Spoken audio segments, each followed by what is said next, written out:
The moment my sister Emily smirked and said, "You have 3 days to leave the house," my world came crashing down. My parents just sat there silent and complicit while I struggled to comprehend what had just happened. After losing my job and everything I had worked for, returning home for support was supposed to be temporary, not the beginning of my worst nightmare. The family I thought I could count on turned against me in an instant, and now I had to fight for my future. What did I do to deserve this betrayal? You won't believe how this story unfolds. Sarah Bennett, at 38 years old, had never imagined she'd be back at her parents' house in Greenwich, Connecticut. She had spent years building a career she was proud of, working her way up in a respected financial firm, and slowly but steadily her future had seemed secure. But when the corporate restructuring happened, Sarah found herself with nothing. No job, no savings, and no plan. Returning home was supposed to be temporary just until she could get back on her feet. She had hoped for warmth, comfort, and understanding from her family. Instead, what greeted her was an unfamiliar coldness. Her parents, Diana and Thomas Bennett, seemed distant in a way she hadn't noticed before. When Sarah arrived, her mother had made her favourite childhood meal, lasagna, but it felt like a hollow gesture. There was no excitement in her mother's eyes, no embrace that lingered the way it once had. Her father, usually a pillar of calm and reason, avoided eye contact every time she tried to speak. He buried himself in the morning newspaper, his usual routine, but the usual friendly banter wasn't there. Sarah couldn't shake the feeling that something was off. Her mother's fleeting smile and her father's strained silence gnawed at her, but she brushed it off as stress. They were just trying to adjust to the sudden change, she told herself, but deep down she knew that wasn't it. Emily, her younger sister, had always been a bit of a puzzle. At 36, she had always been the golden child in their family, effortlessly beautiful, always charming, and with a knack for turning every situation into a victory for herself. Sarah had never been jealous, but the constant competition between the two had worn her down over the years. When Sarah had earned her first promotion, Emily had been quick to remind everyone that her own success in social circles was somehow more important. The subtle jabs, the passive-aggressive comments had always been Emily's style. But now Sarah couldn't ignore them. When she arrived home, Emily had made a point of stopping by more often than usual, almost as though she were watching Sarah, waiting for her to fail. Every time Sarah entered the living room, she saw Emily whispering to their parents, and the conversations would abruptly stop when Sarah walked in. Her sister's smirk never wavered, and it made Sarah feel like a stranger in her own home. There were no offers of help or words of encouragement. No, you can stay as long as you need, from Emily. Just cold indifference and the feeling that somehow she was intruding on their lives. Sarah tried not to dwell on it, but it was becoming impossible to ignore. The family she had once known was slipping away from her, replaced by a strange, uncomfortable silence. Sarah had tried to ignore the growing tension in the house, but that evening she couldn't escape it. Emily had sent a text earlier in the day demanding that Sarah be there for a formal family dinner at 7 p.m. Formal. That word alone had set off a warning bell in Sarah's mind. A family dinner should never be formal, should it? As she walked down the staircase, she could feel the weight of the night's unspoken drama in the air. The usual warmth she had always associated with home was gone. Instead, everything felt cold, too perfect. The dining table was meticulously arranged, the fine china out, the crystal glasses shining under the soft glow of candlelight. It was as if the house had been transformed into a stage, with Sarah and her family as unwilling actors in a play neither of them knew their lines for. Her mother, Diana, had been busy in the kitchen, her hands moving mechanically as she prepared the meal. But Sarah could tell something was off. Her mother had always been chatty while cooking, telling stories of her day or asking about Sarah's job search, Tonight she was silent, and whenever Sarah tried to engage her, her responses were clipped and distracted. "Do you need any help, Mum?" Sarah asked, trying to make her presence feel useful. No, everything's fine. You just get ready for dinner," her mother said quickly, a strained smile barely reaching her eyes. It felt as if Sarah was invisible, or worse, unwelcome. When the clock struck 7, Emily and her husband Harrison arrived, both dressed impeccably, as if they were heading to a business gala, not a family dinner. Emily's sharp gaze swept over Sarah as she entered the room, her lips curling into that familiar, too-perfect smile. Sarah could feel the weight of her sister's judgment, like a silent accusation. "Rebecca," Emily greeted her, using Sarah's middle name as if to emphasize the distance between them. "You look comfortable." The words, delivered with that trademark smugness, stung. Sarah looked down at her simple blouse and pants, nothing fancy compared to the designer dress Emily was wearing.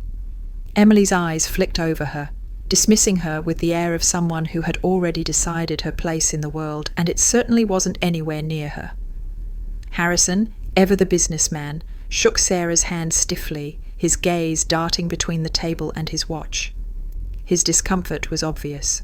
He didn't belong here, and Sarah was starting to feel it too.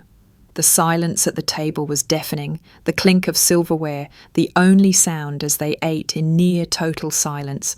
The food, once a comfort for Sarah, felt like cardboard. The lasagna, once her favourite, now tasted bitter. As dinner progressed, Sarah tried to engage in small talk, but every attempt was met with polite indifference. Her father, Thomas, had been particularly distant, only offering half-hearted comments about the weather. Her mother kept rising from the table to check the oven, a gesture that felt more like avoidance than care. It wasn't until dessert, Grandma Eleanor's apple pie recipe, that the tension finally broke. Emily set her fork down delicately, dabbed her mouth with a napkin and looked Sarah dead in the eye. "Now that we've enjoyed this lovely meal," Emily began, her voice syrupy sweet, "it's time to discuss the real reason we're here tonight." Sarah's stomach dropped. What could this possibly be about?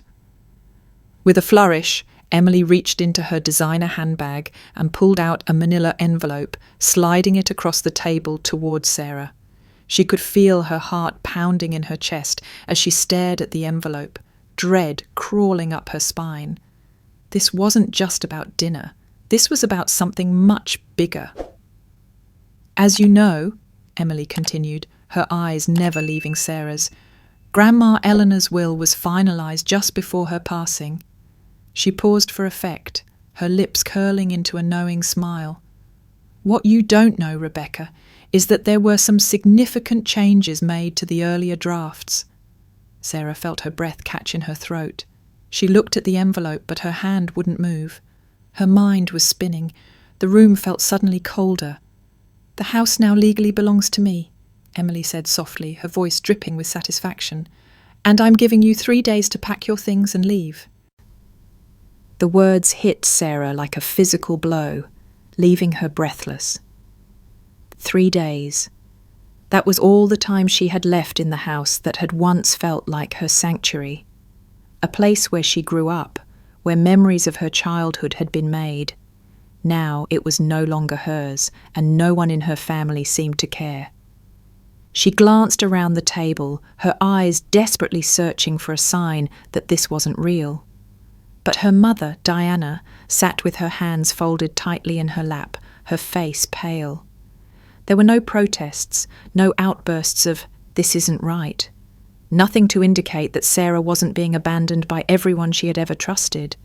Her father, Thomas, sat stone-faced, his gaze fixed on the tablecloth, as though it were the most interesting thing in the room. He hadn't looked up at her once since Emily made her announcement. His silence was deafening. It was as if he had already made his decision, and Sarah was just another part of the collateral damage. Sarah's throat tightened, and her chest felt like it was closing in on her. She fought to keep her composure, but the tears were ready to spill. This was it. This was her family, the people she had always believed would be her safe haven. Her father, the man who had always taught her about standing up for what was right, was now silent in the face of cruelty. Her mother, who had always been her rock, was too afraid to say a word, and Emily, who had always found ways to undermine her, had just won. Why? The word came out hoarse, barely audible, but it was the only thing Sarah could manage to say. Why would you do this? After everything I've been through, I lost my job, my career, and you're throwing me out. Emily's smile didn't waver. She leaned back in her chair, her posture perfect. It's all perfectly legal, Rebecca, she said, her voice dripping with condescension. Grandma made the decision when she was of sound mind. It's her wish, and it's my house now. I have plans for it that don't include supporting you. Sarah's eyes flicked to her parents again. Her mother wiped a tear from the corner of her eye, but still, she said nothing. Her father shifted uncomfortably in his seat, but remained silent. You knew? Sarah whispered, her voice breaking. You all knew about this, didn't you? There was no denial. There was no apology. Her father shifted uncomfortably, avoiding her gaze. It's complicated, Sarah, he muttered, his voice thick with an unspoken guilt. There are legal considerations. Legal considerations, that was it. This was her family's excuse. The people she had trusted to always have her back were now giving her a cold, businesslike explanation for why they were abandoning her. Sarah felt a burning heat rise in her chest. How could they do this? How could they let Emily take everything, even when they knew how much the house meant to her? She had spent years working to build a future, to make her family proud. But now everything was slipping through her fingers. Her voice shook with anger and disbelief as she turned to her father. You're okay with this? You're okay with throwing me out of my own home? After everything? You said I could stay as long as I needed, Dad. What happened to that? He finally met her gaze, his eyes filled with regret, but also resignation. It's just the way it is, Sarah. We didn't know things would turn out like this. But Emily, she needs the house. She's married, planning a family. You're still young. You'll find a way. This is for the best. The words felt like a slap across her face. Sarah shook her head in disbelief, her body trembling with the intensity of the betrayal. For the best. For the best. This was not what was best for her. This was what was easiest for them. Tears filled her eyes as she stood up, the chair scraping across the hardwood floor. She couldn't stay here, couldn't bear to look at their indifferent faces any longer. Without saying another word, she fled from the dining room, racing up the stairs to her childhood bedroom. She locked the door behind her, collapsing onto the bed, her body racked with silent sobs. Sarah couldn't shake the unease that settled in her stomach as she prepared for the family dinner that evening. Emily's text had been clear, formal. It sounded like a warning, but she had hoped it was just her nerves. However, as the evening unfolded, it became clear that tonight was going to be more than just a family meal. She dressed quickly, but every move felt mechanical, as if she were going through the motions just to get it over with. When she walked into the dining room, she was immediately struck by the contrast to the usual cosy atmosphere that had once defined family gatherings. The room felt cold, too perfect. The dining table was impeccably set, with fine china, crystal glasses, and gleaming silverware. Candles flickered but couldn't warm the atmosphere. Her mother, Diana, stood near the stove, her movements deliberate, as though she was following an unspoken script. Normally, her mother's energy filled the house, but now she seemed small, lost in the task at hand. Sarah tried to engage her, but her mother's responses were distant, as though her mind was somewhere else. "Do you need help, Mum?" Sarah asked, hoping to bridge the silence. "No, everything's fine," Diana replied, not looking up. "Just get yourself ready for dinner, sweetheart." It stung. Her mother's coldness was like a knife twisting in her heart. Where was the warm embrace she had always known? The comfort, the support? Sarah felt as though she were an outsider in her own home. At precisely 7 p.m, Emily and Harrison arrived. They were dressed for a gala, not a family dinner. Emily's sleek designer dress and sharp heels clicked as she walked in, her eyes scanning the room and landing on Sarah. That same smug smirk appeared on Emily's face, and Sarah couldn't shake the feeling that everything was a performance for her sister. Emily didn't look at Sarah with the eyes of a sibling anymore. She looked at her as if she were a competitor, an obstacle to her success. "Rebecca," Emily said, her voice sweet but laced with an unmistakable edge, "you look comfortable." Sarah could see through the thin veil of politeness. Emily's words were a thinly veiled jab at her, comparing her humble, practical outfit to her own designer clothes. Emily never missed a chance to make Sarah feel less than. Harrison, too, was there with his business-like demeanour. He barely looked at Sarah, his attention clearly elsewhere. He greeted her with the bare minimum, a stiff handshake that left a cold impression. It was as if they were all playing their roles in some scripted drama, and Sarah was the reluctant participant who didn't know her lines. Dinner began, but it was strained. The clinking of silverware and the occasional awkward comment from her father about the weather filled the air, but there was no real conversation. Sarah felt out of place in her own home, her family now strangers. Her mother was still busy with the food, constantly getting up to check on it, while her father, Thomas, buried himself in his newspaper. The tension in the room thickened, each moment more unbearable than the last. Emily exchanged knowing glances with Harrison and their parents, like they were all in on some secret Sarah hadn't been told. It was as though she didn't belong here anymore, like the invisible thread that had once connected them all had snapped. Finally, dessert arrived, Grandma Eleanor's famous apple pie. But even that didn't feel comforting. The warm, familiar aroma of cinnamon and apples only reminded Sarah of what was slipping away. When the meal had finished, Emily placed her fork down with an exaggerated delicacy. She wiped her mouth with her napkin, cleared her throat, and turned to Sarah. "Now that we've enjoyed Mom's wonderful cooking," Emily began, her voice sickeningly sweet, "it's time to discuss the real reason for tonight's gathering."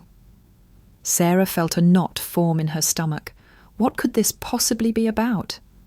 Emily pulled a manila envelope from her handbag and slid it across the table. Sarah's heart skipped a beat as she stared at it. This was no ordinary family dinner. Sarah's hand hovered over the envelope, but she couldn't bring herself to touch it. The weight of the moment pressed down on her, and she felt like she was suffocating in the stillness of the room. Emily's eyes locked onto hers, the smirk on her face widening ever so slightly. "Go ahead, Rebecca." Emily's voice was sweet, but there was an edge to it that made Sarah's skin crawl. "Read it. The house, the legacy, it's all in there." For a moment, Sarah couldn't move. Her mind was reeling. The words hadn't fully sunk in yet. Her grandmother's house, the house that had been in the family for generations, the place where Sarah had spent her childhood, was now legally Emily's. "How could you do this?" Sarah whispered, the shock in her voice barely audible. She looked at her parents, desperate for a sign, for something that would tell her this wasn't happening. But they just sat there, silent. Her father, Thomas, had dropped his gaze back to the tablecloth, avoiding her eyes. Diana, her mother, was sniffling quietly, wiping away tears, but still not speaking. Emily's lips parted in a mock show of sympathy. "It's all perfectly legal, Sarah," she said, her voice dripping with condescension. "The will was updated. Grandma Eleanor made sure of it. She knew what was best, and she decided, well, let's just say she decided that I was the one who deserved this house. And you have 3 days to pack your things and leave. Isn't that generous?" The words hit Sarah like a ton of bricks. 3 days. 3 days to leave her childhood home, the place that had once been a safe haven for her. The house that had witnessed so many family memories, her first steps, her birthday parties, long nights spent talking with Grandma Eleanor in the garden. Now it wasn't even hers anymore.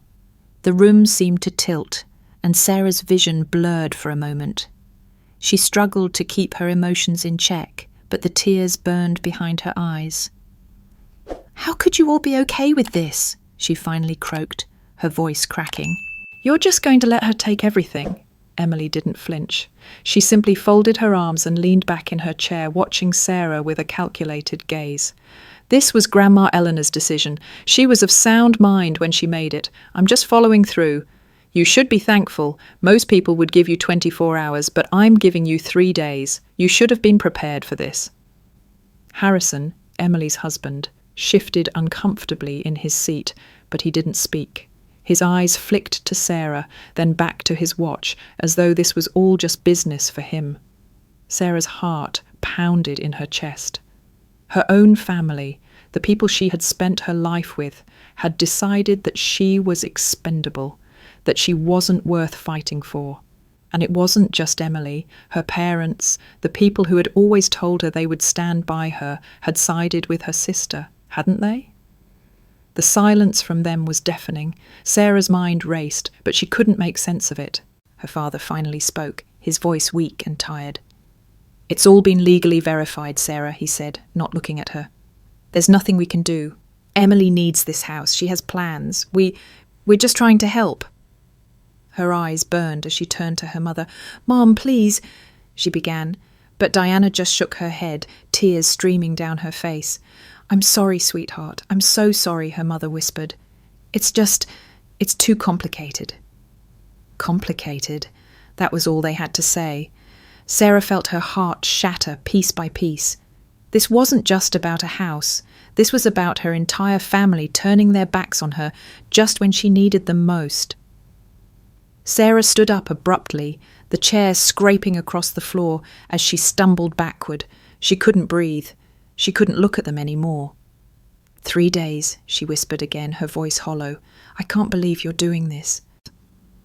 Without waiting for a response, Sarah fled from the dining room, her footsteps echoing through the silent house. She didn't know where to go, what to do, but she knew one thing. Her family was lost to her now. The people who were supposed to love and protect her had chosen money, power, and comfort over her, and there was no going back. Sarah's heart raced as she rushed up the stairs, her footsteps louder than they should have been in the stillness of the house. She couldn't hear anyone following her, no calls, no apologies. It was as though she had already ceased to exist to them, an afterthought in their well-orchestrated lives. Reaching the top of the stairs, Sarah bolted into her old room. She slammed the door behind her, locking it without hesitation. The familiar scent of lavender and old books filled the air, remnants of a time when this room had been her sanctuary, her retreat. Now it felt like a prison. She stood in the centre of the room, her eyes darting around, taking in the memories, the posters of her favourite bands, the shelf lined with trophies, the old wooden desk where she used to study. Everything seemed so distant, so far removed from the reality she was facing. Her hands trembled as she reached for her phone, scrolling through her contacts, looking for someone to turn to. But who?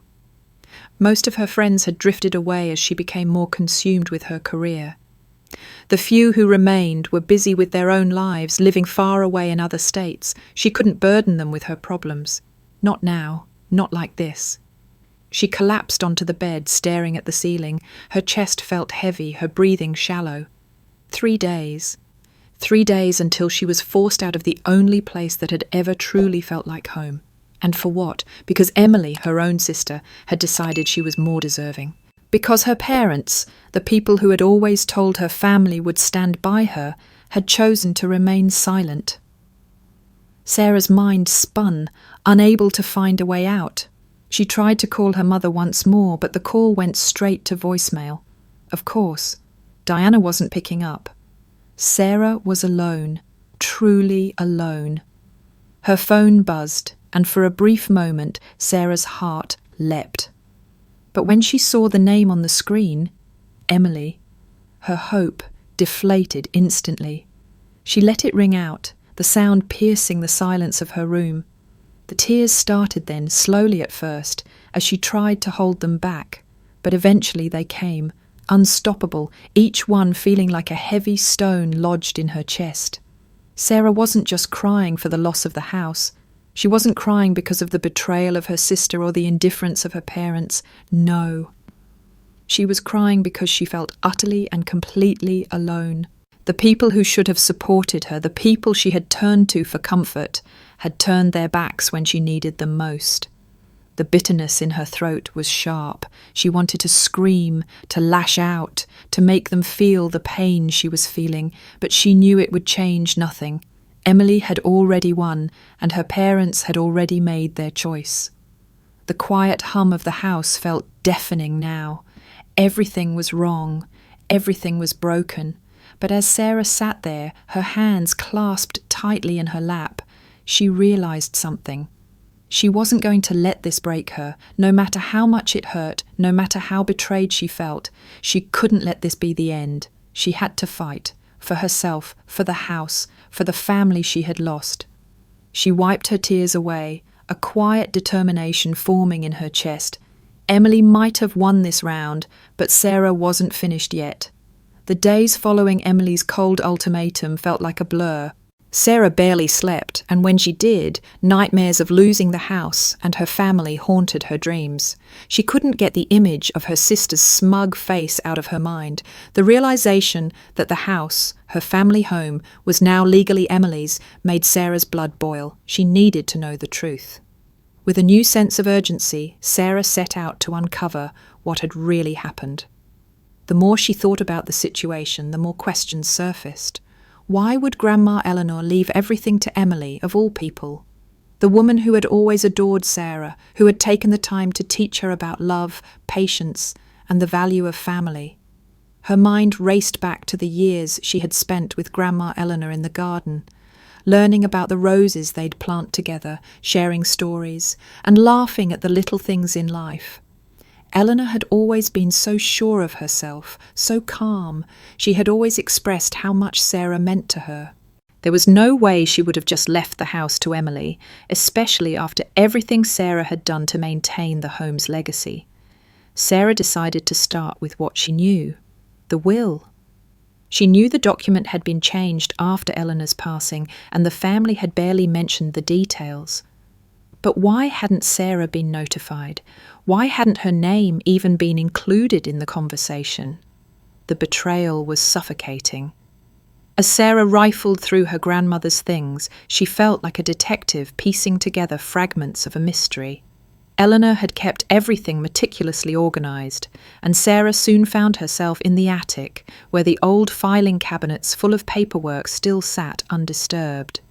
The smell of dust and aged paper filled the room as Sarah sifted through old family records. It was then that she found it, a letter. The paper was fragile, but the handwriting was unmistakable. Grandma Eleanor. Her heart raced as she carefully unfolded the letter. "Dear Sarah," the letter began, "I hope this finds you well. If you're reading this, then I fear the day may come when you need to know the truth about our family. I have always trusted you, and I know you will understand the importance of what I'm about to say." The letter detailed Eleanor's concerns about Emily's manipulative tendencies and her doubts about Emily's ability to appreciate the family's heritage. According to Eleanor, she had intended for Sarah to inherit the house, to carry on the tradition and legacy they had shared. But the letter didn't stop there. Eleanor revealed that in the final weeks of her life, a new lawyer had entered the picture, Bradford Thornton, a man who was not only connected to Emily, but also to her husband Harrison's business dealings. Sarah's heart sank as she read further. The letter confirmed her suspicions.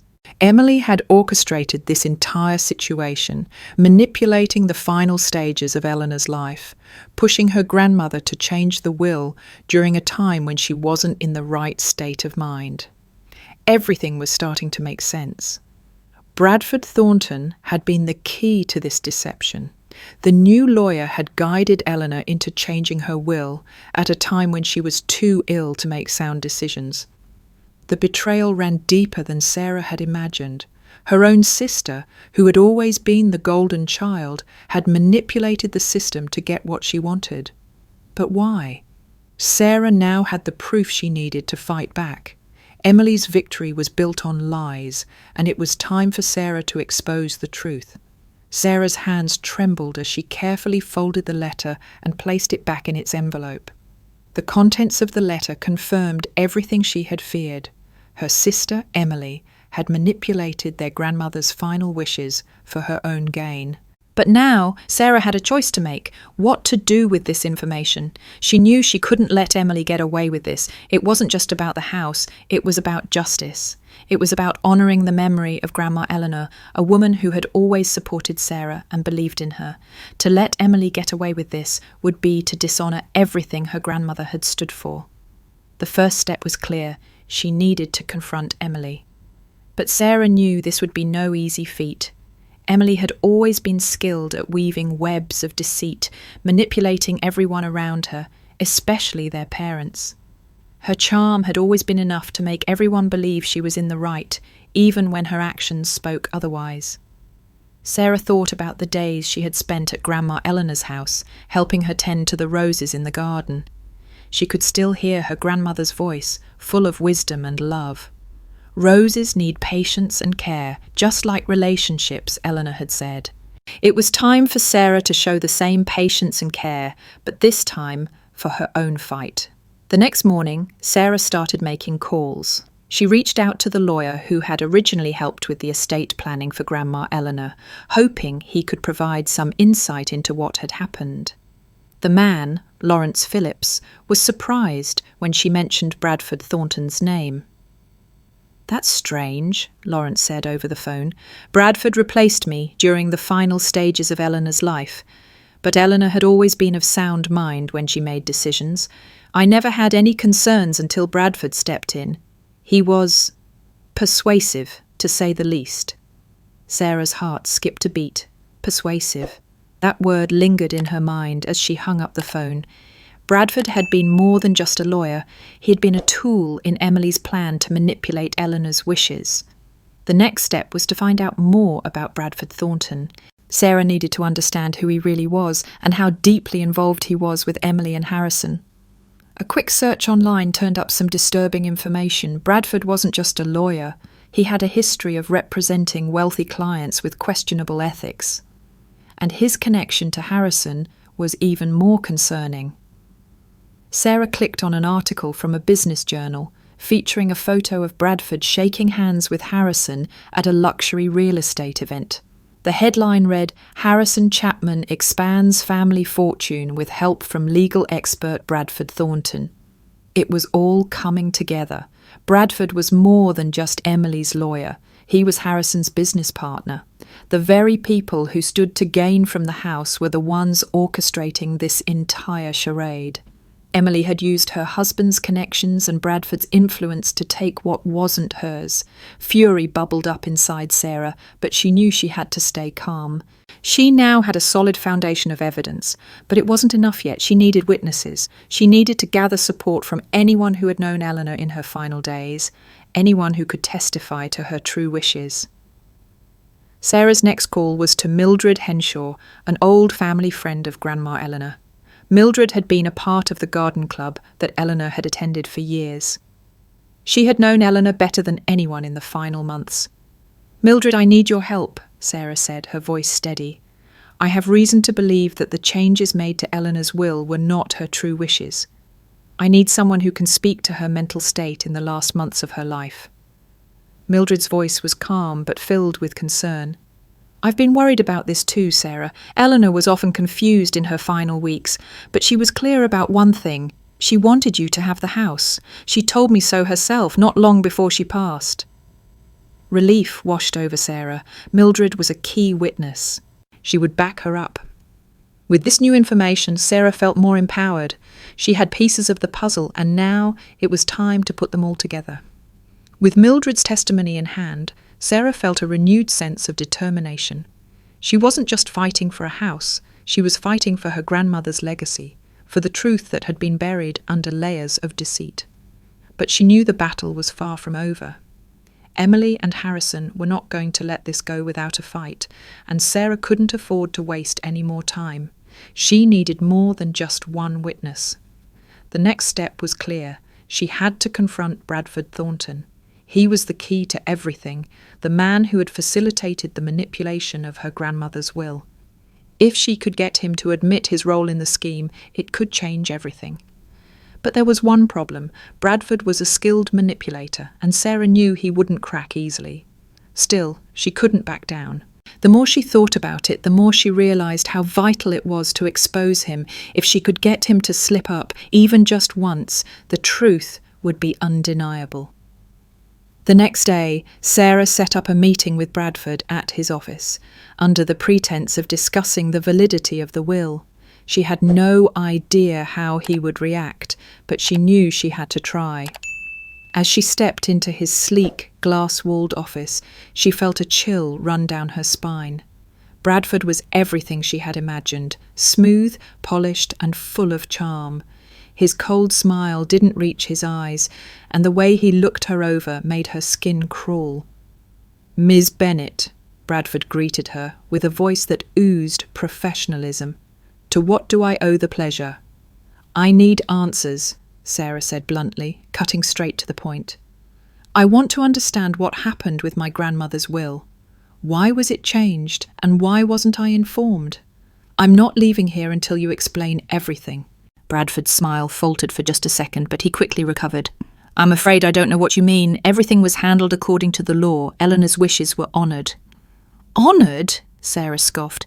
"You're telling me that a woman who had always been in full possession of her faculties suddenly decided to leave everything to my sister after a lifetime of telling me I was the one she trusted? It doesn't add up, Bradford, and I know you're the one who facilitated it." Bradford's eyes narrowed, his posture stiffening. "I don't think you understand the situation, Miss Bennet. The changes to the will were made legally, and I'm afraid your grandmother was of sound mind when she signed the new documents. There's nothing more to discuss." But Sarah wasn't finished. "How do you explain the fact that Eleanor confided in Mildred Henshaw about her wishes? How do you explain that she told me with absolute clarity that I was to inherit the house?" For a brief moment, Bradford's facade cracked. His eyes flickered with something Sarah couldn't quite identify, fear, perhaps, or guilt. But it was gone before she could be sure. "You don't know what you're talking about," he said, his voice now colder, more defensive. "This is a waste of your time." Sarah's heart pounded, but she refused to back down. She reached into her bag and pulled out the letter from her grandmother, the one Mildred had given her. "I think you'll find that this letter changes things. Eleanor made it clear who she wanted to have the house, and it wasn't Emily, it was me." Bradford's eyes widened slightly, but he quickly masked his reaction. "You're wasting your time," he repeated, standing up and walking to the window. "There's nothing you can do. The will is legally binding." Sarah stood her ground. "You think it's all over, don't you? That because the will was signed, the case is closed. But I have evidence. And I will expose you, Bradford. You can't hide behind legal loopholes forever." Bradford turned back to face her, his face hardening. "I suggest you leave, Miss Bennet, before this gets out of hand." Sarah's grip on the letter tightened. She knew she wasn't going to get any more out of him today, but the seeds had been planted. She wasn't done yet. She had the truth on her side, and she would not stop until she got justice for her grandmother. As she left Bradford's office, the weight of the encounter hung over her. But there was no turning back now. She had a plan, and she was going to make sure her family knew the truth.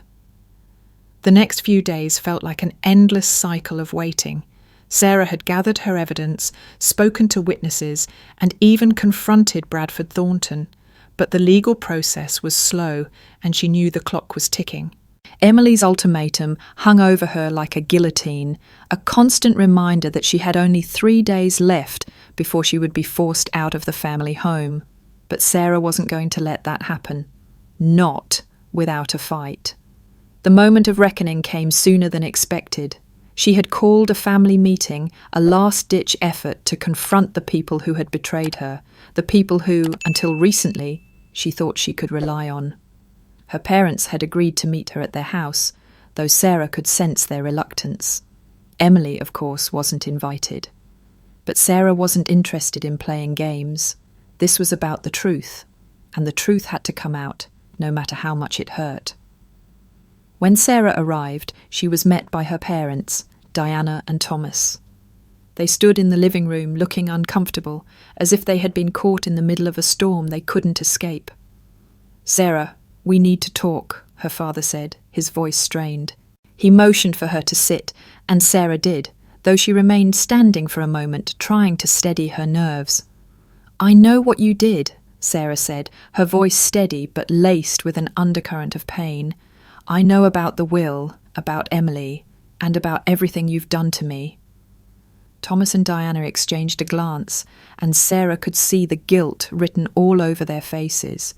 They had been avoiding her for days, and now the truth was finally coming to light. "I never wanted it to come to this, Sarah," Diana said, her voice weak. "You have to understand, we didn't have a choice."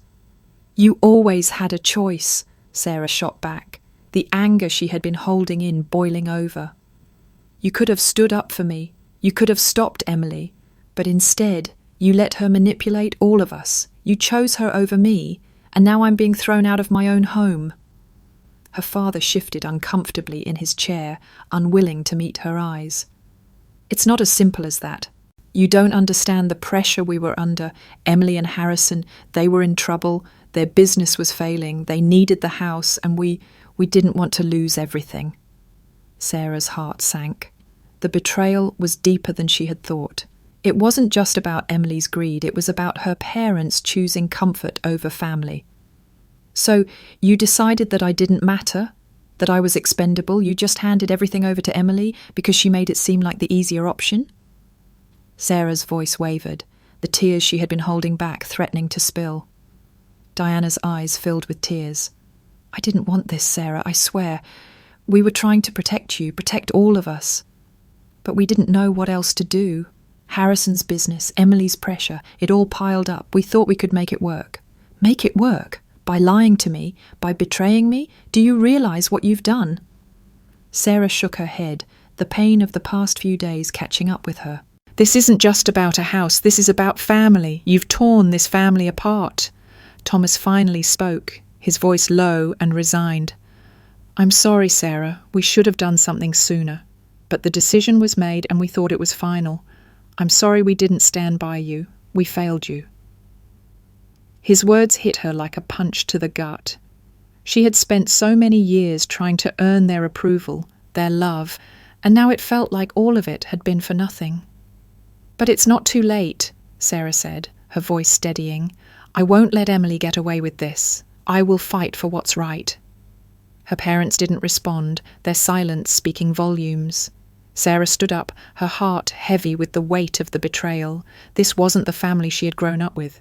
This wasn't the support system she had always relied on. But Sarah wasn't going to back down. She would fight. She would fight for herself, for Grandma Eleanor, and for the house that had been her childhood home. And this time, she wouldn't be alone. Sarah could feel the anger and betrayal still simmering inside her as she left her parents' house. The confrontation hadn't gone as she had hoped. There had been no grand revelation, no emotional outburst from her parents demanding they stand by her. Instead, there had been nothing but silence and regret, too little and too late. She stepped into the cold night air, the weight of her family's abandonment pressing down on her chest. It felt like she was suffocating in the aftermath of their indifference, the sting of their betrayal too sharp to ignore. She had been left to fight this battle alone, with nothing but her resolve and the truth on her side. As Sarah walked to her car, she found herself wondering if there was any way to repair the damage her family had caused, or if they were beyond redemption. Could she ever trust them again? Could she forgive them for turning their backs on her when she needed them most? But even in her anger, Sarah knew that forgiveness wasn't something that would come easily or quickly. It would take time. And even though the pain of their actions still burned in her heart, she refused to let them win. She had already lost too much, her home, her family's trust. But she wasn't going to lose her dignity too. Her phone buzzed as she started her car. It was a message from Mildred, her grandmother's old friend. Sarah's heart skipped a beat. She had reached out to Mildred earlier that day, asking for her help in gathering witnesses to challenge the fraudulent will. Sarah had a feeling that Mildred might hold the key to unravelling everything, and the message confirmed it. "I've found something, Sarah. We need to meet tomorrow. It's important." Sarah's pulse quickened. This was it, the breakthrough she had been waiting for. Maybe, just maybe, Mildred had the final piece of the puzzle that would expose Emily and Harrison's deception for what it was. Determined, Sarah texted back, "Where and when? I'm coming." As Sarah drove home, she couldn't shake the feeling that things were finally starting to turn in her favour. She had a plan, she had evidence. And now, with Mildred's help, she had witnesses who could vouch for her grandmother's true intentions. But she knew the road ahead would still be tough. Emily wouldn't give up easily. And Harrison? He was a wild card, more dangerous, more calculating than she had ever realised. He had been the mastermind behind much of the business dealings that led to this moment. If Emily was the face of the betrayal, Harrison was the one who had made it possible. Sarah took a deep breath, steadying herself. There was no turning back now. She had to face the consequences of her family's actions, but she wouldn't back down. She couldn't. The final showdown was coming. And Sarah was ready. The next morning, Sarah made her way to the quaint cafe where she had arranged to meet Mildred. The small, cosy place was a world away from the tension and betrayal that had consumed her life over the past week. The scent of freshly brewed coffee and baked goods filled the air, a reminder of simpler times before her world had been turned upside down. Mildred was already there when Sarah arrived, sitting at a corner table with a cup of tea in front of her. The older woman looked up and smiled warmly, but there was something different in her eyes today, an urgency, a sense that they were on the brink of something important. "Thank you for meeting me," Sarah said, sitting down across from her. "I wasn't sure when we'd be able to talk, but I'm glad you're here." Mildred nodded, her hands gently wrapping around her teacup. "I've been thinking about everything you said, Sarah. I know this has been hard on you, but I think I've found something that will help you." Sarah leaned in, her heart racing. "What is it?" Mildred hesitated for a moment before reaching into her bag and pulling out a small, weathered envelope. She slid it across the table to Sarah, who picked it up carefully, her fingers trembling. "What is this?" "It's a letter I found," Mildred explained, "one that Eleanor wrote before she passed. She knew what was coming. She was very clear with me about her intentions. I didn't think much of it at the time, but after you called me, I realised that this could change everything." Sarah's pulse quickened as she opened the envelope, her eyes scanning the familiar handwriting. It was Grandma Eleanor's. Sarah would recognise it anywhere. The letter read, "My dear Sarah, if you're reading this, then I have passed on, and I have a feeling things will not go the way I had hoped. I know that Emily has been pressuring everyone to give her what she wants, but I need you to know that I always intended for you to have the house. You have cared for it, loved it, and kept our family traditions alive. My final wish is that you continue to honour it, as I know you will." Sarah's throat tightened as she read the words. It was clear now. Grandma Eleanor had not just wanted Sarah to inherit the house, she had planned for it. She had known Emily's manipulations and had taken steps to ensure that Sarah would be the rightful heir. The house wasn't just a physical structure to her. It was a legacy. And it was clear that Eleanor had always believed Sarah was the one to carry that legacy forward. "I had no idea she left something like this," Sarah whispered, her voice breaking. "But it makes sense. This is what I needed." Mildred nodded. "Eleanor was always very precise about her wishes. She wanted you to have it, but she also wanted to make sure there was no doubt, no question about her intentions. That's why she wrote this." Sarah felt a mix of anger and relief wash over her. She had known all along that the will wasn't right, that something was off. Now she had the proof she needed. But there was one more thing, one final piece of the puzzle. Did Eleanor ever mention Bradford Thornton? Sarah asked, her voice barely above a whisper. The name still felt foreign on her tongue, but it was the one connection she needed to sever in order to reveal the truth. Mildred's expression darkened slightly. She did, actually. Eleanor was very suspicious of him toward the end. She told me that he was coming around more often than he should have, but she didn't fully understand why. I always thought it was just the business dealings with Harrison, but now I wonder if there was something more. Sarah's heart sank. Bradford had been involved in the scheme from the beginning, and now it was time to confront him. With this new evidence, the truth would be undeniable. "Thank you, Mildred," Sarah said, her voice full of gratitude. "You've helped me more than you know." Mildred smiled softly. "I just want to see you get what's rightfully yours. I know Eleanor would be proud of you, Sarah. You're doing the right thing." Sarah felt a surge of determination fill her chest. She wasn't just going to sit back and let Emily and Bradford take everything. She had a plan, and now, with the truth in her hands, she was ready to fight for her future and for her family's legacy. Sarah could feel the weight of the truth heavy in her hands. The letter from Grandma Eleanor had changed everything. It was the key to the fight she had to wage. With Mildred's help, she had finally gathered enough evidence to challenge Emily and Harrison's manipulation. It was time to expose the truth, no matter how uncomfortable it was. After leaving the cafe, Sarah took a deep breath and called her lawyer, Lawrence Phillips. She had already spoken to him about the fraudulent will and what had happened in the final stages of her grandmother's life. Now she needed his expertise more than ever.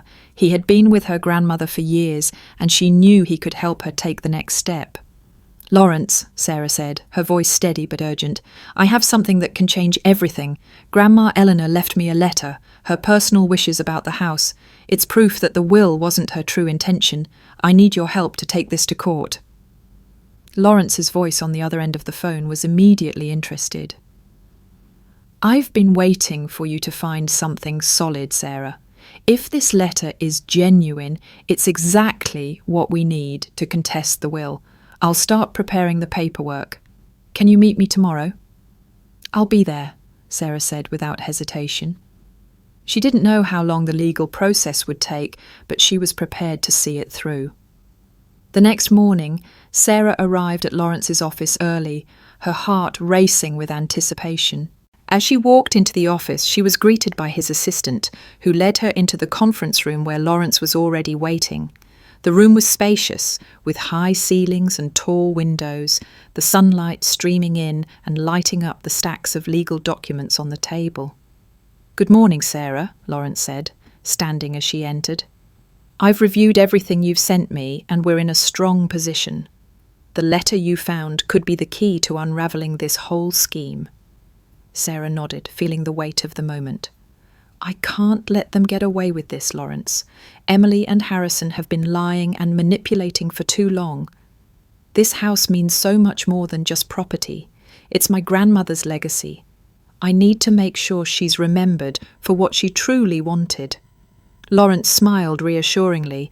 "We're going to make sure of that, Sarah. I'll file the paperwork today and we'll get this process started.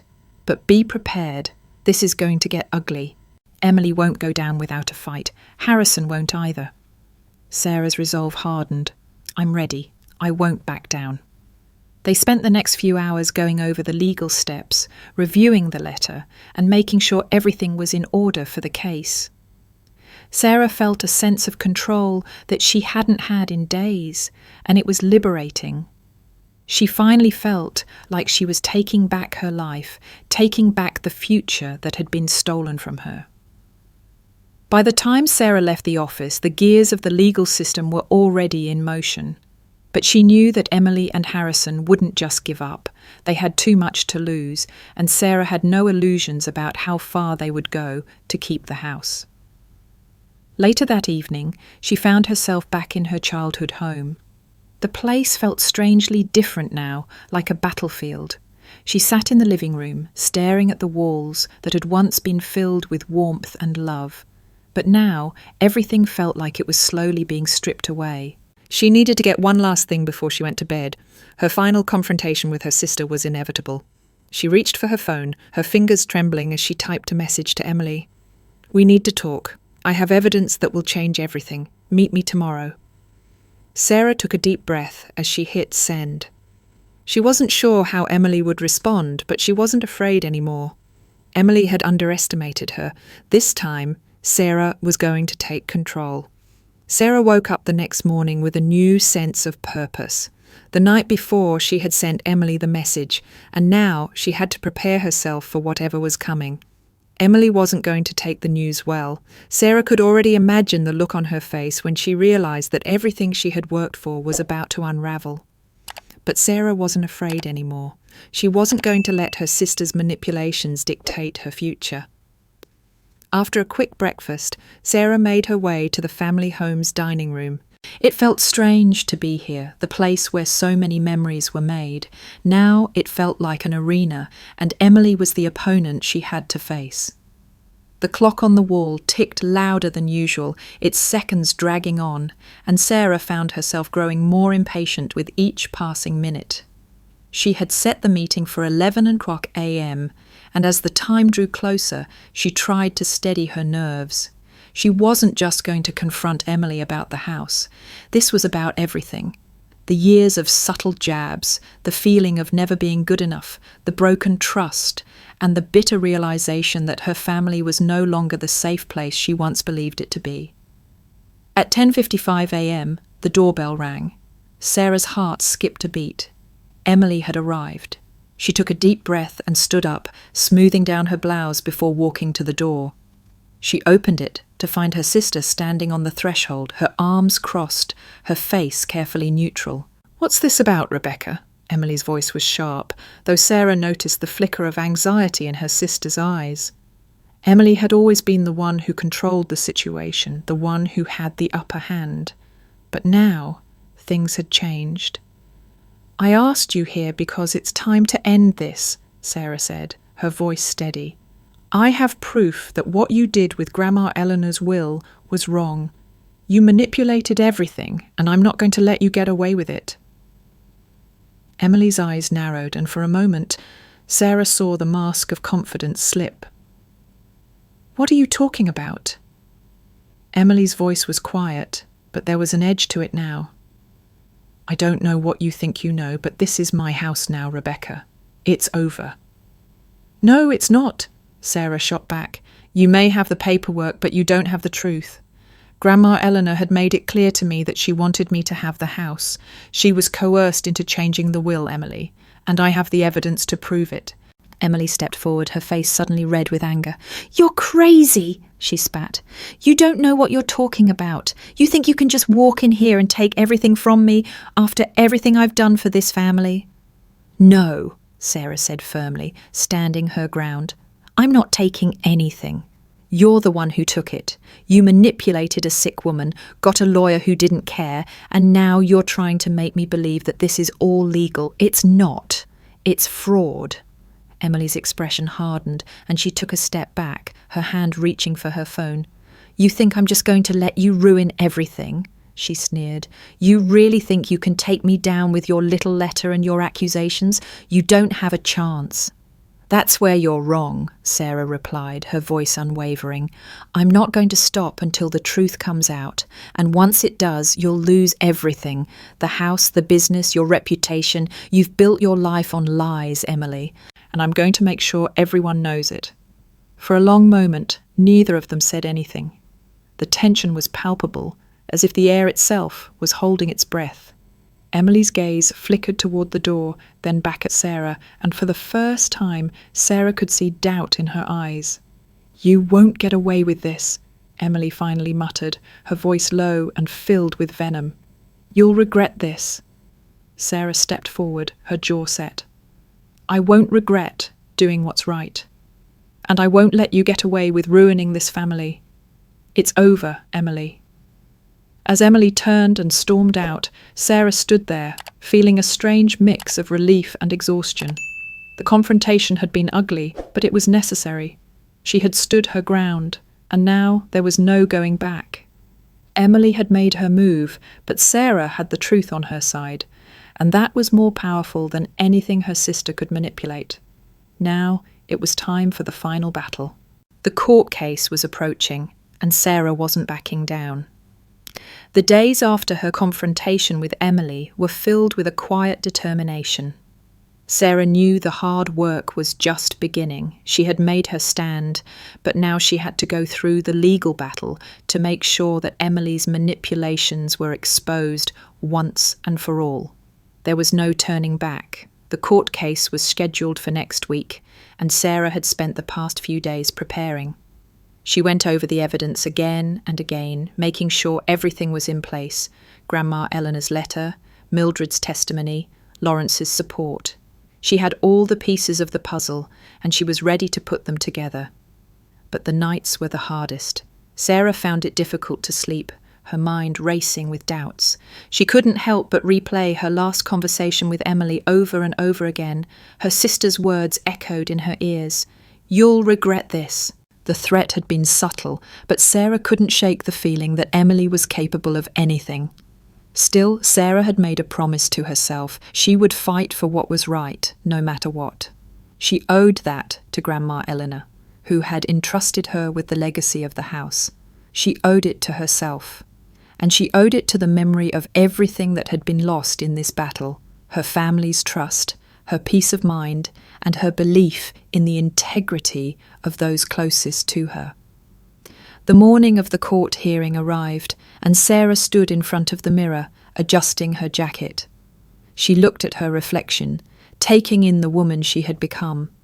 No longer the girl who had been afraid to stand up for herself, no longer the woman who had let others dictate her future. She had come a long way, and now it was time to face the consequences of her family's actions. When she arrived at the courthouse, she was greeted by Lawrence, who had already set up everything for the hearing. The energy was tense, the weight of the situation settling in her chest. Emily and Harrison were there too, sitting across the courtroom with smug expressions that made Sarah's blood boil. Her sister was dressed in a sharp suit, her posture perfect, but there was an air of tension about her that Sarah couldn't ignore. Emily knew the stakes. She knew that Sarah had the upper hand, and for the first time, Emily looked like she was the one who was vulnerable. As the hearing began, Sarah's heart pounded in her chest. Lawrence presented the evidence meticulously, detailing Grandma Eleanor's wishes, the manipulations, and the questionable actions of Bradford Thornton. With every piece of evidence, Sarah could feel the tide turning in her favour. Emily's carefully constructed world was beginning to crumble. After hours of legal argument and deliberation, the judge finally spoke. Sarah's heart raced as she waited for the verdict. She had spent so much time preparing for this moment, but the reality of it was still overwhelming. "The evidence presented here is compelling," the judge said, looking directly at Emily and Harrison. "It's clear that there was undue influence exerted in the creation of the revised will. The court finds in favour of Sarah Bennett and orders that the will be invalidated." Sarah's breath caught in her throat. She had won. The house, her house, was hers again. The truth had come out, and the manipulations of her sister and Harrison had been exposed for all to see. Emily's face turned pale as the judge's words settled in. Harrison looked like he had just been punched in the stomach. But it was Emily's expression that stuck with Sarah. There was no smugness, no control, just pure, raw defeat. As Sarah left the courtroom, a sense of relief washed over her. But it wasn't the relief she had expected. The victory wasn't sweet. It wasn't about the house. It was about standing up for herself, for her family's legacy, and for the truth. She had fought and she had won, but the cost had been high. She knew things would never be the same. The family she once knew was gone, replaced by something unrecognizable. But Sarah also knew that she had done the right thing. The house, now legally hers, was a symbol of more than just property. It was a symbol of resilience, of taking back control. Sarah stood outside the courthouse, the cool air brushing against her face. She took a deep breath and looked up at the sky. feeling a sense of peace settle over her. She had fought for her future, and now it was time to rebuild, not just the house, but her life. After the court hearing, Sarah spent a few days in a haze, trying to process everything that had happened. The victory felt anticlimactic, almost empty. She had won the battle, but the toll it had taken on her emotionally was undeniable. Emily and Harrison had lost, but in a way, Sarah felt like she had lost as well, lost the family she had once known, the trust she had placed in them, and the love she had thought was unconditional. But now, standing in the garden of the house that had been her sanctuary for so many years, Sarah felt a sense of clarity wash over her. This was her house, her legacy. Her grandmother's roses bloomed brightly in the sunlight, as if to remind her that despite the pain, life would continue, and there was beauty in every new beginning. Sarah took a deep breath, inhaling the sweet scent of the flowers. It was time to let go of the bitterness, time to stop letting the betrayal define her. She couldn't change what had happened, but she could change how she moved forward. A week later, Sarah had packed up most of the remnants of her old life. The house was quieter now, no longer filled with the energy of conflict, but with the calmness of resolution. She had removed everything that reminded her of her past, clearing out old, unnecessary baggage. It was time to make the house her own again, to breathe new life into the space that had once been full of love, laughter, and family dinners. As she painted the walls of her childhood room a fresh shade of light blue, Sarah couldn't help but feel the weight of the journey she had been on. The house, once a symbol of family betrayal, was now hers to shape and define. She could feel Grandma Eleanor's presence, as if her spirit was watching over her, guiding her toward this moment. Sarah had always dreamed of living a life that was true to herself, a life where she could follow her passions without the weight of family expectations holding her back. With the house in her name, it felt like she had the opportunity to rebuild not just her life, but her sense of self. She decided to finally pursue her passion for interior design.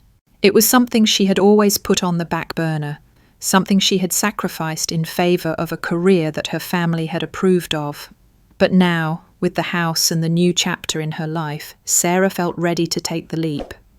She enrolled in a few online courses, set up a new workspace in her home, and began planning projects for the house.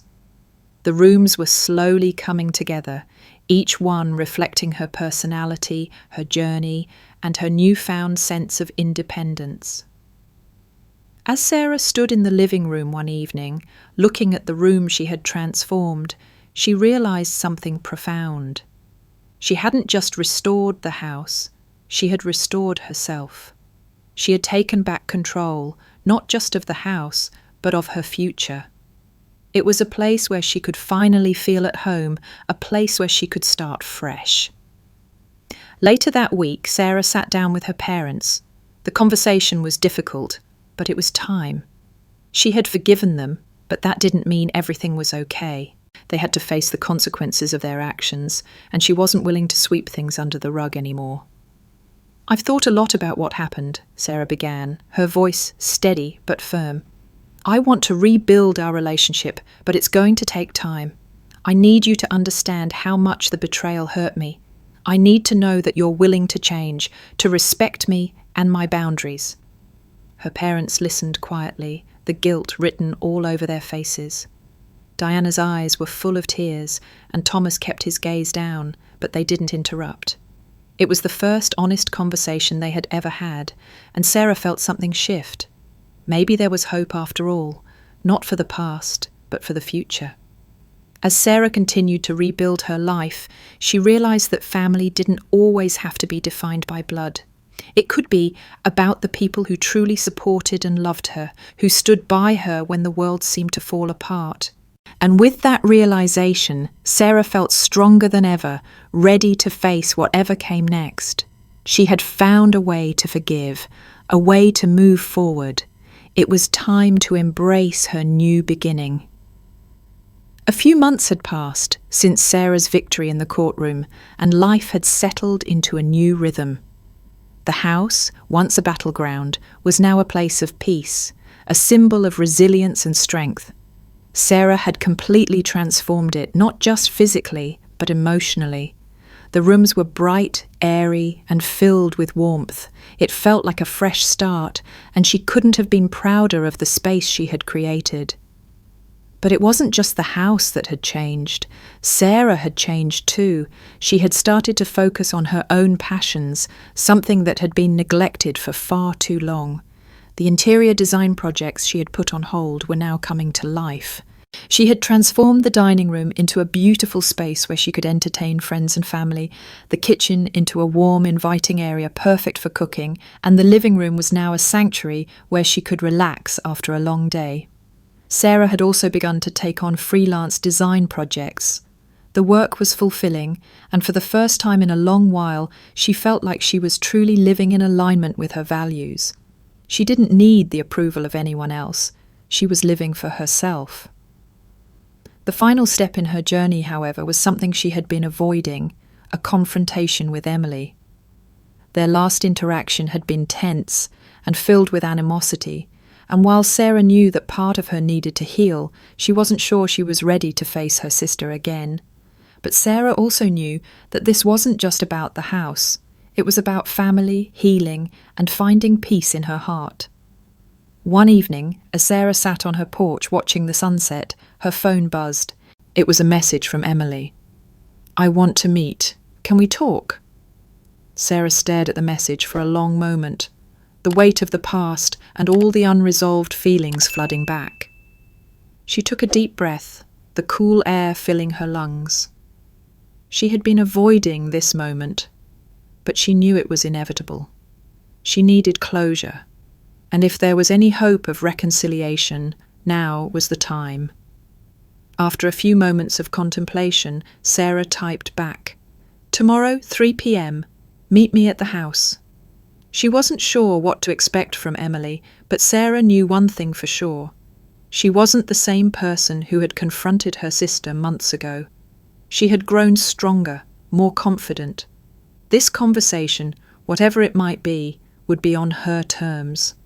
The next day, Emily arrived exactly on time, dressed in a way that was less polished than Sarah remembered, her usual air of superiority replaced with an almost nervous energy. She walked towards Sarah, her eyes uncertain. "I didn't think you'd want to see me," Emily said, her voice softer than usual. "I didn't either," Sarah replied, her tone calm but firm. "But we need to talk." They sat down on the porch, facing each other, the silence stretching between them. Sarah studied her sister, noticing the subtle changes in her expression, the way her shoulders were slumped. Emily had always been the strong one, the one who took charge. But now she seemed smaller, almost vulnerable. "I'm sorry, Sarah," Emily said, her voice barely above a whisper. "I know I hurt you. I've been trying to figure out how to make it right, but I don't even know where to start." Sarah looked at her, the rawness of the moment sinking in. She had never expected an apology, but hearing the sincerity in Emily's voice surprised her. For a moment, Sarah thought back to the little girl she had once been, the one who had wanted nothing more than her sister's approval. "I don't know if you can make it right," Sarah replied, her voice steady. "But I needed you to understand how much it hurt, how much it still hurts." "I do understand," Emily said, her voice breaking. "I've been selfish. I pushed you away, I manipulated things, and I thought I could get away with it. But it's not just about the house, is it? It's about the family we were supposed to have, and I destroyed that." There was a long pause as Sarah absorbed her sister's words. For a moment she wasn't sure what to say. The anger, the betrayal, the pain, it was still there. But it wasn't the only thing anymore. The past was complicated, and forgiveness, she realised, was even more complicated. "Emily," Sarah said, taking a deep breath, "I don't know if we'll ever go back to what we were, but I'm willing to try. If you are. Emily's eyes filled with tears as she nodded.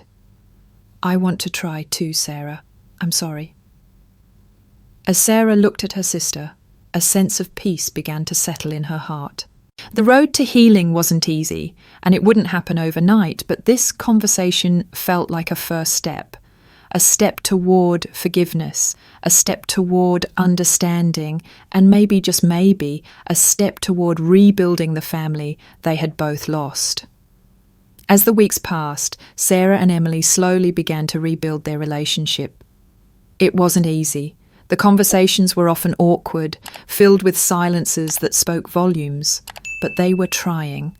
For the first time in months, Sarah found herself allowing small fragments of hope to slip through the cracks of her defences.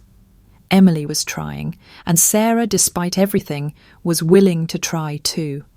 There were days when the wounds from the past felt too fresh, too painful to ignore, but Sarah had learned that healing wasn't a straight line. Sometimes it took 2 steps forward, 1 step back. But with every honest conversation, with every small gesture of kindness, they both began to rebuild the trust that had been shattered. Emily's approach to the house was different now. She visited often, but instead of imposing her presence, she was more respectful, careful not to make demands or treat Sarah like she owed her anything. Emily had apologised for the way she had tried to manipulate the situation and had even offered to help with a few of Sarah's design projects, a gesture that had surprised her. Sarah had made it clear from the start that while she appreciated the offer, she was no longer the person she had been before. She was no longer willing to sacrifice her happiness to maintain family harmony at the cost of her own peace. She had learned to set boundaries, and it felt empowering. One evening, as Sarah sat in her newly renovated living room, sipping a cup of tea, she thought about everything she had been through.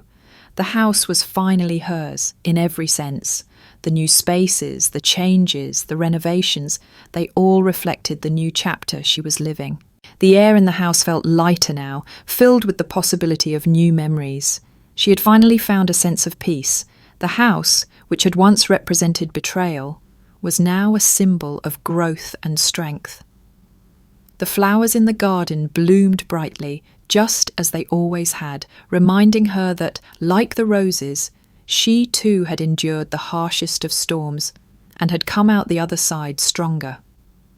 One day, while working in the garden, Sarah received a message from Nancy, a friend she had met through her interior design work. They had grown close over the past few months, and Nancy had been an incredible support throughout everything. She was one of the few people Sarah had allowed to get close, and she had proven time and again to be a loyal friend.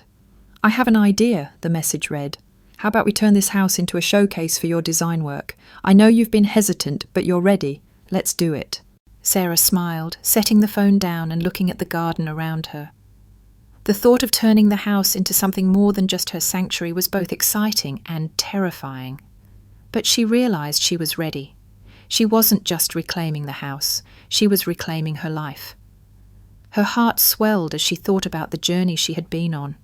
She had started from a place of loss, betrayal, and uncertainty, but now she was standing on the threshold of something new, something promising. She was building a life that was entirely her own. The next few days were filled with plans, sketches, and meetings with contractors as Sarah began to prepare for the renovation. This was her new project, a chance to not only continue her work, but to redefine her identity. As she worked alongside Nancy, the designs started to take shape. The house that once felt like a reminder of everything she had lost was slowly transforming into a space that represented everything she had gained. And as Sarah stood in the middle of the house watching the progress unfold, she couldn't help but feel a sense of deep gratitude for how far she had come. She had fought for this house, for the truth, and for herself. She had endured betrayal, loss, and heartbreak, but she had come out on the other side, stronger and more determined. The house was hers, and so was her future.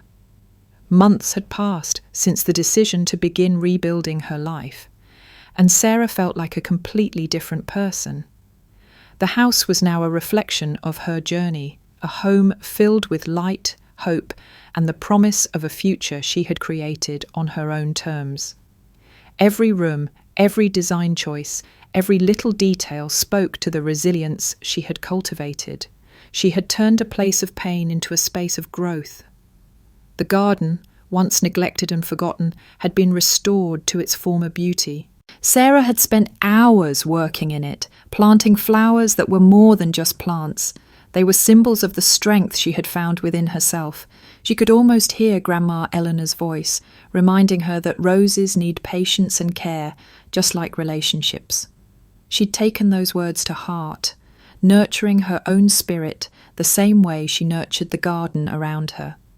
Despite the peace Sarah had found in the house, there was still one thing that weighed heavily on her: the ongoing challenge of truly rebuilding her relationship with Emily. The reconciliation process had been slow, and while they had made significant progress, the wounds from the past still lingered beneath the surface. Sarah knew it would take time for her sister to fully understand the gravity of her actions, and for the two of them to regain the trust they once shared. But Sarah was no longer in a rush. She had learned the hard way that healing was a journey, not a destination. One afternoon, while preparing for an open house event to showcase her design work, Sarah received a text from Emily. It was simple, but it meant everything. "I've been thinking about everything. I'm sorry, Sarah, for all of it. I hope we can keep moving forward." The message was a step forward, but Sarah knew that it was only a small part of the larger picture. Still, it felt like a weight had been lifted off her shoulders. Emily's acknowledgement, her apology, it was something Sarah had been waiting for, and now it was happening. The day of the open house finally arrived, and Sarah felt a mix of excitement and nervousness. She had poured her heart into the renovations, and this was her moment to show the world not just the home she had created, but the new life she was building for herself. As guests started arriving, Sarah greeted them with a smile, feeling a sense of pride that she hadn't felt in years. She wasn't just showing off her work, she was showing the world who she had become. Nancy had been there every step of the way, and now she stood beside Sarah, offering support and encouragement as they talked to potential clients. The day went better than Sarah had imagined. People were drawn to the home, not just because of the stunning designs, but because there was something special about it, a sense of warmth, a sense of belonging that came from Sarah's own journey of healing and transformation. Later that evening, as Sarah sat on the porch enjoying a rare moment of solitude, she reflected on everything that had brought her to this point. The journey had been long and filled with challenges, but she had come out stronger on the other side. The house was hers, yes, but more importantly, her future was hers. No longer would she let others dictate her path. The love, the betrayal, the pain, it had all led her here, to this moment of independence. As the sun dipped below the horizon, Sarah felt a sense of freedom wash over her. She had fought for her place in this world, and now it was time to embrace what was to come. Whatever challenges lay ahead, she knew she was ready. She had learned to stand up for herself, to trust her instincts, and to never give up on the dreams that mattered most. The future was waiting for her, and this time it was hers to shape. As Sarah settled into her new rhythm, the house became a true reflection of her independence. It wasn't just the physical space that had been transformed, it was the way she felt inside. The quiet confidence she had gained through her struggles began to shine through in everything she did. Whether it was redesigning a room, meeting with clients, or simply spending time with the people who truly mattered, Sarah was more herself than ever before. Her relationship with Emily continued to grow, though progress was slow. Sarah had learned not to rush it. They saw each other more often now, sometimes just for coffee or a walk in the garden. Emily had taken responsibility for her actions, and while Sarah wasn't sure if forgiveness would ever come easily, she appreciated the effort her sister was making. The conversations were awkward at times, filled with unspoken tension, but they were real. And that, Sarah knew, was a step forward. It wasn't just her family that had started to see her differently. Sarah had become a woman with a reputation in the design world. Her work was gaining recognition not just for her talent, but for the story behind it. People were drawn to the authenticity of her designs, to the way she was able to take something broken and make it whole again. It wasn't just about aesthetics, it was about creating spaces that told a story, that evoked emotion, that made people feel something deeper than just admiration for a beautiful room. One afternoon, as Sarah walked through the bustling streets of her town, a thought occurred to her. She had come so far, but there was still so much more she wanted to do. The house, her design work, her family. It was all a part of the journey, but she realized that it wasn't enough to stop here. She wanted to give back, to create something that would help others who were facing their own battles. The idea started small, just a seed in her mind. What if she could open her own design studio, one that would focus on helping people in need? She could work with families who were going through tough times, like she had, and create spaces that would help them heal, help them rebuild. It was a vision that felt right, a natural next step in her journey. Over the next few months, Sarah began putting her plan into action. She opened a small design studio downtown, one that specialized in affordable home renovations for people in need. The response was overwhelming. Families who had been through tough times, whether from financial hardship, personal loss, or emotional struggles, came to Sarah for help. She didn't just design houses, she designed sanctuaries, places where people could start over just like she had. The studio quickly became a success, not just because of her design skills, but because of her heart. She wasn't just creating homes, she was creating spaces that allowed people to heal, to feel safe, to feel like they had a chance at a new beginning. Her work became her mission, and every project she took on gave her a sense of fulfillment she had never experienced before. It was as if she had finally found her purpose, not just in interior design, but in life itself. As Sarah sat in her office one evening, looking out over the city, she couldn't help but feel a sense of peace wash over her. She had fought for this life, and she had built it with her own hands. She had faced betrayal, heartbreak, and uncertainty, but she had emerged from it stronger, wiser, and more in tune with who she was. The future was still uncertain. There would always be challenges to face, obstacles to overcome. But for the first time in a long while, Sarah felt ready. She wasn't just surviving anymore, she was thriving. And that, she realized, was the greatest victory of all. The months that followed were filled with growth, both personal and professional. Sarah had found her stride in her new venture, and the design studio quickly became a staple in the community.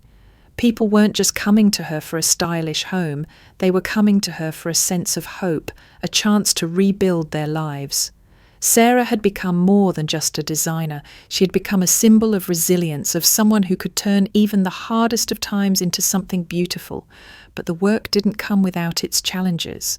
There were still moments of doubt, times when Sarah questioned whether she had made the right decision, whether she was truly capable of leading a business while still navigating the emotional weight of her past. The scars of betrayal still lingered, but they no longer defined her. They were part of the story, yes, but not the whole story. And as she moved forward, Sarah found that the things that once held her back, the fear, the insecurities, were beginning to fade into the background. One afternoon, as Sarah was wrapping up a meeting with a new client, she received a phone call from her mother. The conversation that followed was unexpected, to say the least. "Sarah," her mother said, her voice tentative, "I know we've had our differences, but I've been thinking, I want to make things right. I know I've failed you, and I don't expect forgiveness overnight, but I want to be a part of your life again, if you'll let me." The words hit Sarah harder than she expected. For so long, she had wondered if her mother would ever truly understand the depth of her pain, if they would ever truly heal. And yet here her mother was, acknowledging her mistakes, offering her a chance at reconciliation. Sarah didn't know how to respond right away. The pain of the past was still fresh, still raw, but at the same time she realized that she wasn't the same person who had been hurt so deeply. She had grown, and part of that growth meant being open to the possibility of healing old wounds. "I don't know, Mum," Sarah said softly, "but I'm willing to try. I can't promise that everything will be the same, but I want to start somewhere. Maybe we can rebuild." There was a long pause on the other end of the line, and then her mother's voice broke through the silence. "Thank you, Sarah, that's all I want." The next few months were filled with tentative steps toward rebuilding the relationship with her parents. It wasn't easy, and there were still many moments of discomfort. But Sarah had learned that healing was not about erasing the past. It was about accepting it and moving forward with a sense of peace. She wasn't looking for perfection anymore. She was looking for something more meaningful. As Sarah sat in her studio one evening, reflecting on the past and the journey she had taken, she realized that her work wasn't just about design. It was about something deeper, something more profound. It was about creating spaces where people could find themselves again, where they could heal and grow. And as she looked ahead to the future, Sarah felt a renewed sense of purpose. There were still many unknowns, many hurdles to overcome, but she had found the strength to keep moving forward, to keep creating not just homes, but futures. And in that, she had found true freedom.